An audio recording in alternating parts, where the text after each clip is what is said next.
আসসালামু আলাইকুম। আশা করি সকলে ভালো আছেন, সুস্থ আছেন। আমি আলহামদুলিল্লাহ ভালো আছি এবং সুস্থ আছি। আহ অনেকে আমাদের কাছে ওই থাই যে শরীফা আছে, লাল শরীফা, এটার চারা চেয়ে থাকেন ফুল ফল সহ। দেখেন এই চারাগুলো কিন্তু কলমের। দেখেন এই চারাগুলোর বয়স টোটালি 2 বছরের মতো হবে। কিছুদিন আগে আমাদের গাছের সবগুলো পাতা ঝরে গিয়েছিল।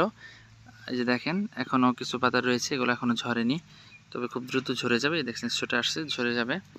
তো এই পাতাগুলো ঝরে আমাদের সিজনের নতুন পাতা যখন চলে আসে তখন কিন্তু প্রত্যেক পাতার গোড়াতেই ফুল চলে আসে। এই দেখেন ফুল, এই যে আরেকটা পাতা বের হয়েছে, এই দেখেন এখানেও কিন্তু ফুল।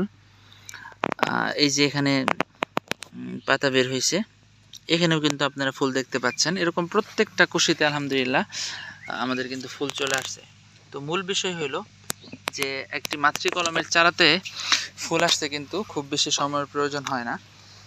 এটা গাছটা একটু সাইজে আসলেই এবং নতুন কুশি বের হইলে, বিশেষ করে 12 মাসি যে ভ্যারাইটিগুলো আছে ওগুলো নতুন কুশি বের হইলে কিন্তু ফুল চলে আসে।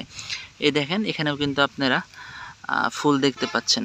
এই যে দেখেন, আমি একটু কাছ থেকে দেখাই। এই যে দেখেন ফুল, ঠিক আছে।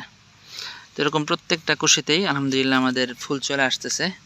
তো এরকম ফুলসহ থাই লাল শরীফার চারা আপনাদের কারো যদি প্রয়োজন হয় অবশ্যই আমার সঙ্গে যোগাযোগ করবেন। আমার ফোন নম্বর হলো 01608107766। এই নাম্বার ইমো এবং হোয়াটসঅ্যাপ আছে। চাইলে কিন্তু আপনারা ভিডিও কলে দেখেও গাছগুলো সংগ্রহ করতে পারবেন ইনশাল্লাহ। এটা আসলে খুবই সুস্বাদু একটি শরীফা, লাল শরীফা। যারা খেয়েছেন তারা বলতে পারবেন খুব সুস্বাদু একটি শরীফা। থাইল্যান্ডের শরীফার 2টা ভ্যারাইটি হয় মূলত। একটা হলো গ্রিন কালার, উপরে সবুজ হবে, আরেকটা উপরে রেড কালার হবে, লাল হবে, যেটা লাল শরীফা, থাই লাল শরীফা এবং থাই সবুজ শরীফা হিসেবে পরিচিত।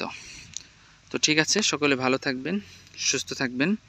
আর চারা প্রয়োজন হলে অবশ্যই আমাদের সঙ্গে যোগাযোগ করবেন। আসসালামু আলাইকুম।